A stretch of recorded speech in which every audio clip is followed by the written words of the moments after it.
Baik, Assalamualaikum warahmatullahi wabarakatuh. Selamat siang dan salam sejahtera untuk kita semuanya. Alhamdulillahirabbil alamin. Wassalatu wassalamu ala asyrafil anbiya'i wal mursalin sayyidina wa maulana Muhammadin wa ala alihi wa sahbihi rasulillahi ajma'in, amma ba'd. Puji syukur kehadirat Allah Subhanahu wa taala, Tuhan yang Maha Esa. Pada siang hari ini kita masih diberikan kesehatan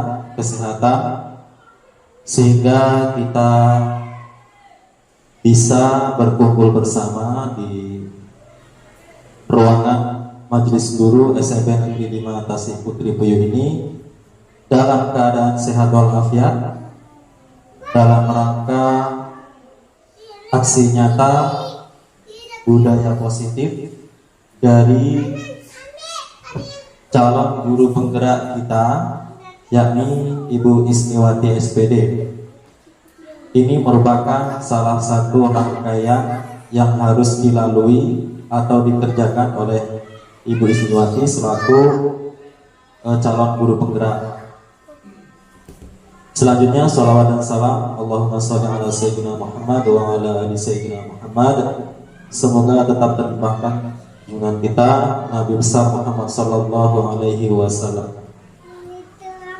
Bapak Ibu yang saya hormati, Bu Isniwati selaku narasumber yang saya hormati, pada kegiatan ini, kegiatan yang dilakukan oleh Ibu Isniwati ini, yang mana judulnya itu diri pribadi masing-masing. Kemudian setelah tergerak ada niatan bergerak. Bergerak artinya ikut mendaftar sebagai calon guru penggerak. Kemudian setelah itu barulah bisa menggerakkan guru-guru yang lain.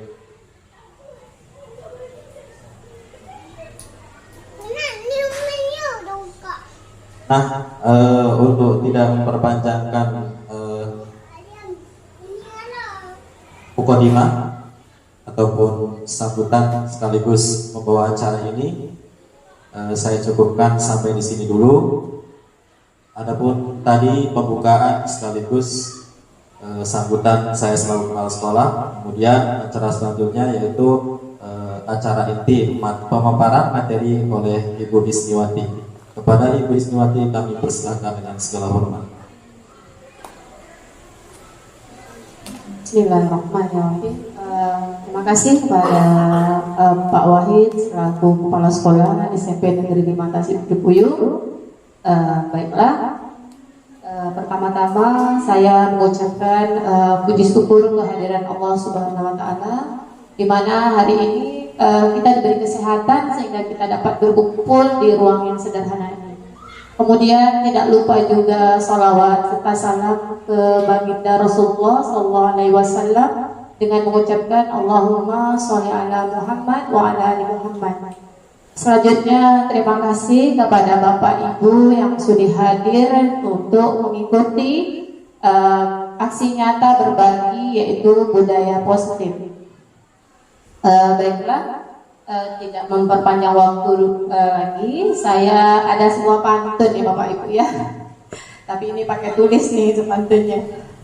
Sungguh manis buah semangka, warnanya merah jika dibelah. Sebelum acara kita buka, mari bersama ucapkan bismillah. Bismillahirrahmanirrahim. Baiklah, hari ini adalah berbagi aksi nyata budaya positif yang seperti disampaikan Pak Wahid. Oke, budaya positif. Apa itu budaya positif? Jadi konsep inti dan positif itu melakukan perubahan paradigma belajar. Yang kedua, bagaimana membangun motivasi perubahan perilaku, terutama di sini perilaku siswa. Tapi alangkah baiknya juga kita sebagai guru juga membangun sebuah motivasi, karena kita diajar ingarse sungkul. Bagaimana kita mencontohkan sikap keteladanan kita. Kemudian posisi kontrol guru. Apa saja sih posisi kontrol guru yang selama ini yang sudah kita lakukan di sekolah? Kemudian disiplin positif. Nah, nanti apa sebenarnya disiplin positif? Kemudian nilai-nilai kebajikan secara universal, keyakinan kelas. Jadi sebelum nanti kita akan membuat keyakinan kelas sebagai wali kelas kan, atau sebagai guru, sebagai guru kelas. Selanjutnya ada segitiga restitusi, merupakan pendekatan di mana nanti pendekatan ini dapat memecahkan masalah, tapi bukan dari gurunya, tapi siswa itu sendiri. Dan yang terakhir, apa sih kebutuhan dasar yang perlu kita penuhi dari murid kita? Atau kita tanyakan kepada murid kita, apa sebenarnya kekurangan dari kebutuhan dasar yang tidak terpenuhi? Bisa jadi siswa kita lesu datang ke sekolah, bisa jadi dia belum makan. Berarti ada kebutuhan dasar yang tidak terpenuhi. Mungkin karena dia murung, bisa jadi dia tidak mendapatkan kasih sayang. Jadi itu akan kita lihat nanti bagaimana kebutuhan dasar yang harus dipenuhi setiap murid kita. Baiklah, kita masuk yang pertama adalah perubahan paradigma belajar. Jadi sekarang mungkin kita sudah menerapkan pembelajaran atau kurikulum merdeka. Bagaimana Bapak Ibu kita bisa memberikan merdeka belajar kepada murid kita? Salah satunya berpihak kepada murid, pembelajaran yang berpihak kepada murid. Apa itu perubahan paradigma belajar? Yaitu pembelajaran dengan paradigma baru yang merupakan pembelajaran yang dirancang berdasarkan prinsip berdiferensiasi. Nah, ini salah satu kurikulum merdeka yang sudah memformulasikan bahwa pembelajaran sesuai dengan kebutuhan murid. Namanya berdiferensiasi. Nah, ini untuk memenuhi salah satu kebutuhan murid dalam belajar. Kemudian karena di kurikulum merdeka ini yang kita kenal dengan profil pelajar Pancasila, di mana yang pertama beriman dan bertakwa kepada Tuhan Yang Maha Esa. Yang kedua nilai mandiri. Yang ketiga bernalar kritis, kreatif, bergotong royong dan berkebinekaan global. Jadi Bapak Ibu, profil pelajar Pancasila ini sudah mencakup semuanya.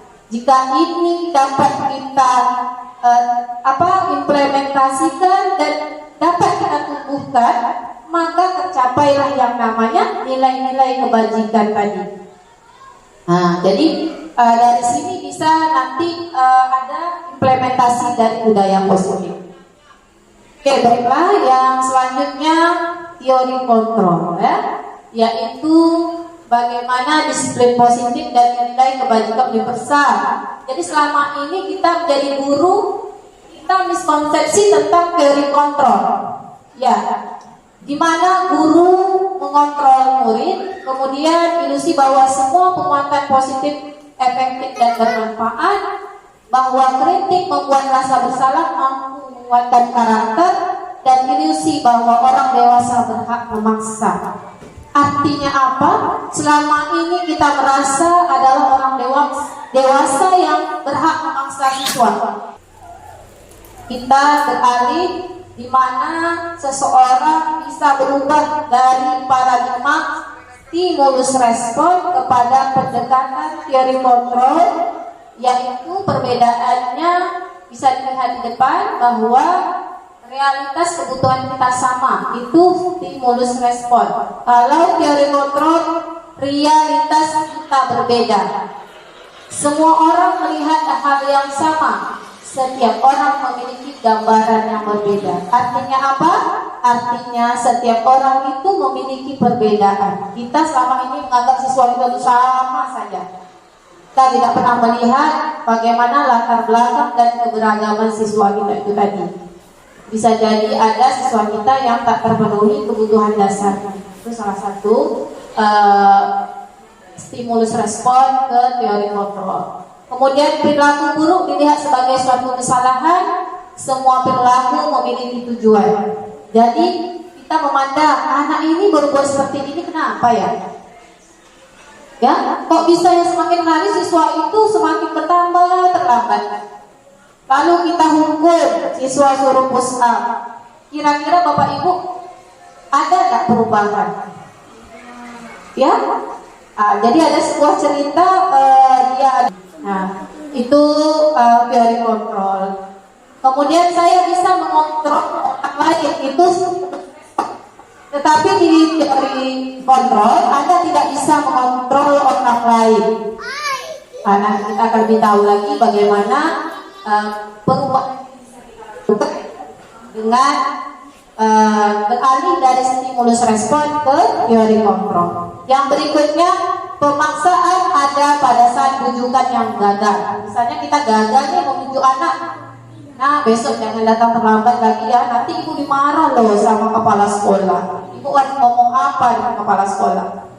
Dan sekali besok anak itu terlambat lagi, akhirnya bukan bujukan lagi, tetapi akan dilakukan pemaksaan, yaitu kita dengan marah, menghardik, menghukum dan sebagainya.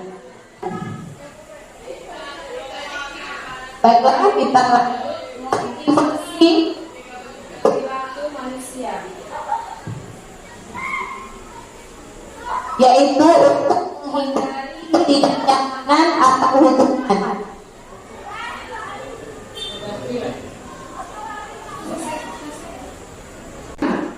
Yang pertama,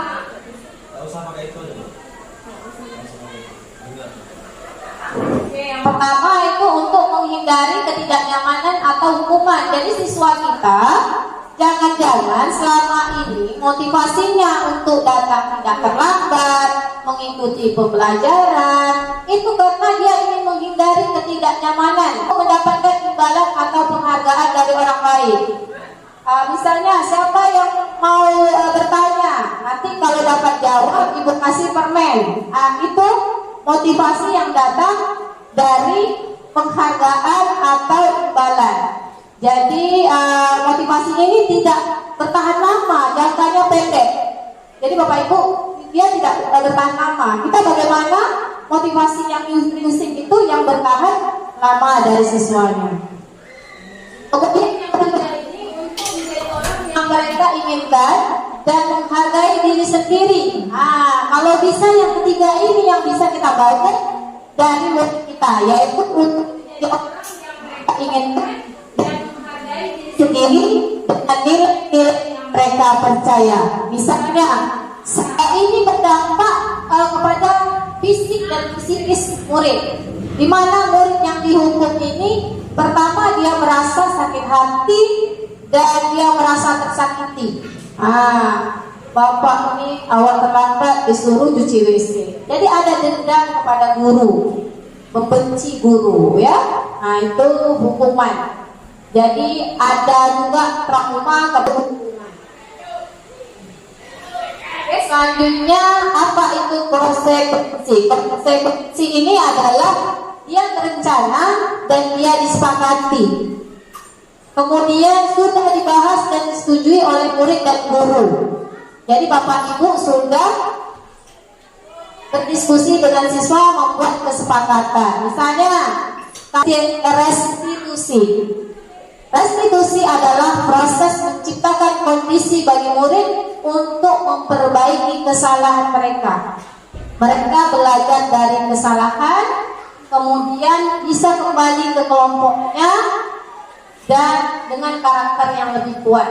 Jadi gini maksudnya Bapak Ibu, restitusi itu bagaimana kita memberikan ruang kepada murid untuk berpikir memecahkan masalahnya sendiri, yaitu dengan nanti pedomannya sudah membuat keyakinan kelas. Itu restitusi. Di restitusi anak yakin anak tidak akan terjadi yang namanya disakiti. Kebutuhan dasar manusia itu ada 5. Pertama, kebutuhan untuk bertahan hidup. Ini contoh, tempat tinggal, makanan, itu namanya bertahan hidup. Kemudian kebutuhan kasih sayang, diterima, love and balance. Ya kita baik bacanya. Kemudian berikutnya kesenangan, fun ya. Yang berikutnya kebebasan dan penguasaan. Pembuat rasa bersalah. Ini masih ada nih guru nih, ya, pembuat rasa bersalah. Maksud saya mungkin yang namanya pembuat rasa bersalah. Ya, siswa kita ya, supaya siswa merasa bersalah. Dan kalau ini ibu masuk kan, saya juga pernah begitu karena saking nangkepnya anak di kelas tak dapat, akhirnya kita pulang yang merajuk. Ada juga guru yang selalu membuat rasa bersalah itu. Kemudian sebagai teman, ini guru sebagai teman ini ada juga. Kenapa? Ya, karena siswa senang. Karena siswa merasa senang, ibu bapak guru kami itu enak loh berteman. Tapi dia hanya agaknya teman, tetapi guru lain tak mau dia. Contoh Pak. Kemudian pemantau ini ya pengawas ya, dia menjalankan apa saja sebagai ketentuan saja. Misalnya tak buat tugas dah tak dinilai. Apalagi kalau tak membuat tugas tepat waktu ya nilainya sekian. Itu pemantau. Kemudian yang terakhir ini, kalau bisa kita sampai ke posisi ini berarti kita sudah mantap ya, mantap dengan materi posisi kontrol guru, yaitu memposisikan sebagai manajer. Apakah aku ya, mungkin siapa yang kira-kira bisa menentukan dengan kalimat ini?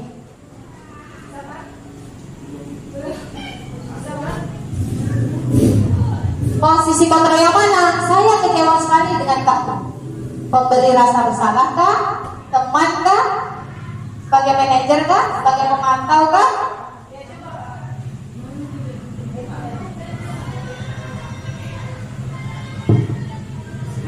Kita lihat nanti posisi ini adalah pemberi rasa bersalah. Betul? Betul, ya betul. Kasih butuh Pak Alek ya. Lanjut. Kalau ini siapa bisa jawab? Kalau bisa kan?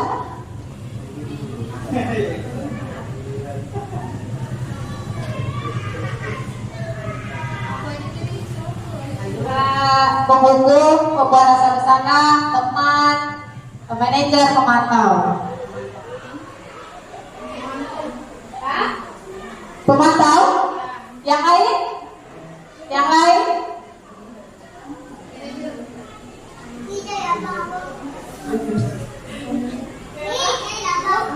Kamu ini sudah pernah benar melakukannya.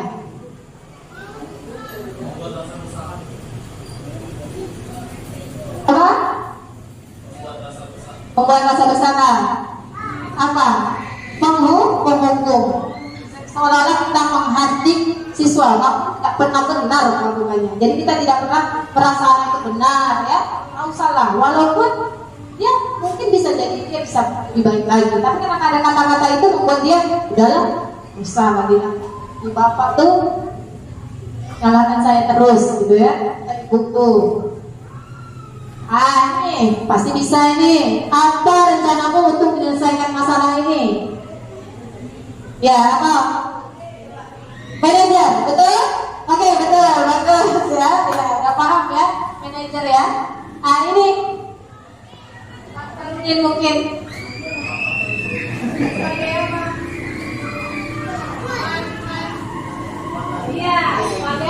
teman ya. Jadi ayo lakukan dengan demi bapak, demi ibumu, itu teman itu ya.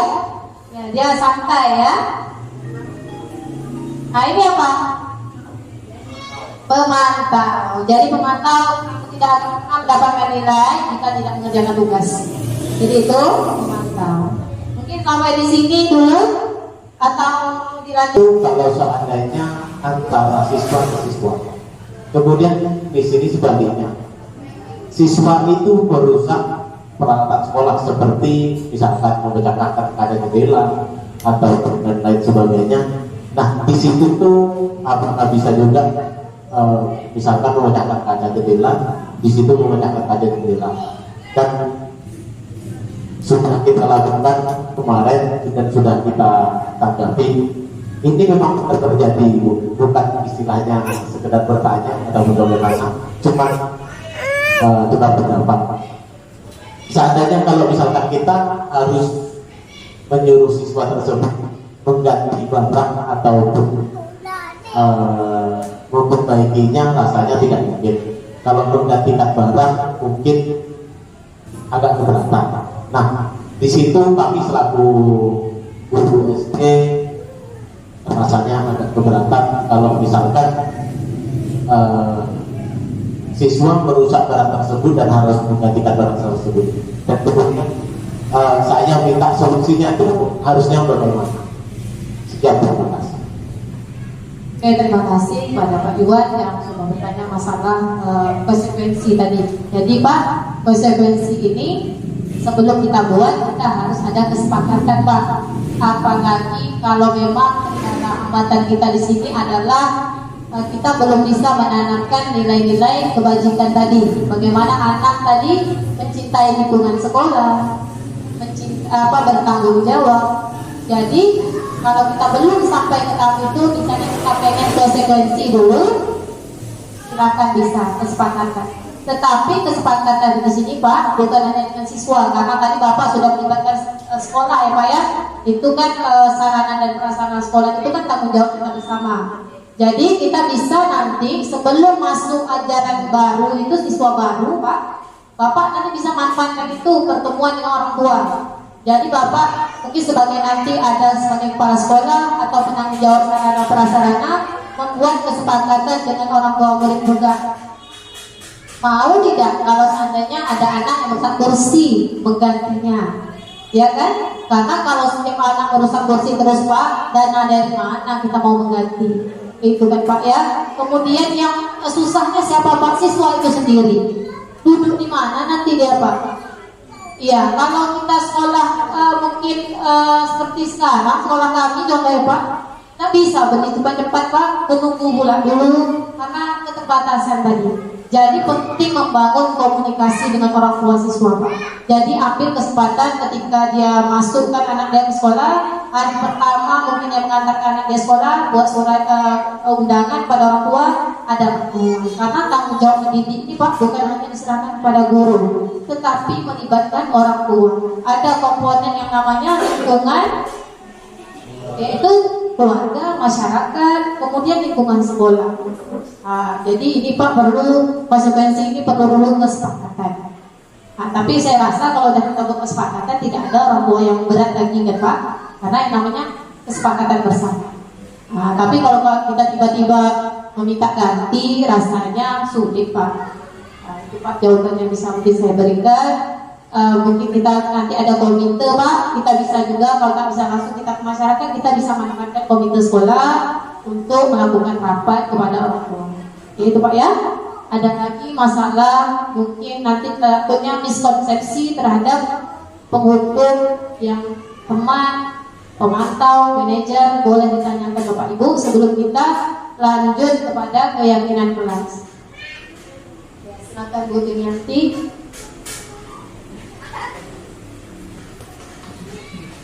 Assalamualaikum warahmatullahi wabarakatuh.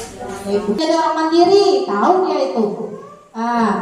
Terus setelah itu apa yang tampak dan apa yang tidak tampak? Tampaknya sepertinya anak jujur, tapi kenyataannya anak masih banyak mencontek temannya, sehingga jadilah sebuah kalimat keyakinan kelas. Jujur dalam apa tadi Bapak Ibu? Jujur saat ulangan, karena saya meyakini nilai kejujuran, tanggung jawab, dan mandiri, mungkin begitu. Bisa lagi, apa lagi yang dibutuhkan di dalam kelas? Seperti Pak Iwan, guru kelas Pak. Di peraturan kelas tidak boleh berkata yang tidak sopan. Nah, kita ubah ke kalimat positif. Berkata dengan sopan dan santun. Nilai apa tadi itu? Keyakinannya? Nilai saling menghargai. Karena saya meyakini nilai saling menghargai. Suruh aku tempel di dinding itu misalnya, tempel dibuat kalau itu poster dari kantor. Mungkin Bapak Ibu udah canggih ya, buat pakai kantor. Kalau belum canggih nggak masalah Bapak Ibu. Tiga tahapan restitusi. Yang pertama, menstabilkan identitas. Jadi anak berkelahi nih Bapak Ibu. Kalau bapak sini, anak bertambah apa Bapak Ibu? Kamu yang kelahi sini, tambah apa? Kalau anak SD langsung menangis, apa yang direstitusi kalau udah menangis. Jadi kita kita tenangkanlah dia dulu. Itu menstabilkan identitas. Bagaimana identitas yang gagal menuju identitas yang sukses. Anak-anak kan dia tak tahu ya. Berkelahi dia ingin mempertahankan dirinya, diajak kawannya berkumpul. Bagus tak? Ada nilai positifnya Bapak Ibu. Dia berusaha mempertahankan diri, tapi caranya ya salah. Ya. Nah, itu kita tenangkan anak dulu karena dia saat itu sedang mengalami kegagalan identitasnya. Kita tenangkan, kita ajak ke anak, gak mau ke kantor Bapak Ibu. Ya, apalagi anak SD nggak usah bawa ke kantor, dia takut itu ke kantor. Bisa di ruang yang lain atau sambil duduk boleh. Ya, apalagi anak SD boleh lah kita pegang kepalanya ya. Kalau anak SMP itu udah agak lain ya. Nah itu udah enak. Apalagi kalau bapak-bapak yang pegang kan enak juga kan. Kan ada remaja ya. Kalau SD bisa lah kalau dia nangis. Kemudian validasi tindakan yang salah. Kita boleh menanyakan alasannya. Kenapa nak kamu berbuat seperti itu? Nah, boleh dengan bahasa yang sebagai orang tua. Lalu baru nanti kita tanyakan ke yang. Ini ada contoh Bapak Ibu, saya sudah membuat kemarin restitusi. Jadi itulah yang masih saya bingung, bagaimana merangkum kalimat-kalimat yang bisa semua permasalahan itu sepertinya sudah ada di situ. Nah, itu terima kasih. Assalamualaikum warahmatullahi wabarakatuh. Terima kasih atas masukan dari Pak Samsul Wahid untuk perbaikan kita ke depan. Jadi kalau masalah keyakinan kelas, mungkin yang paling paham kelasnya adalah guru, wali kelasnya. Kemudian kalau dia guru kelas, ya guru kelasnya.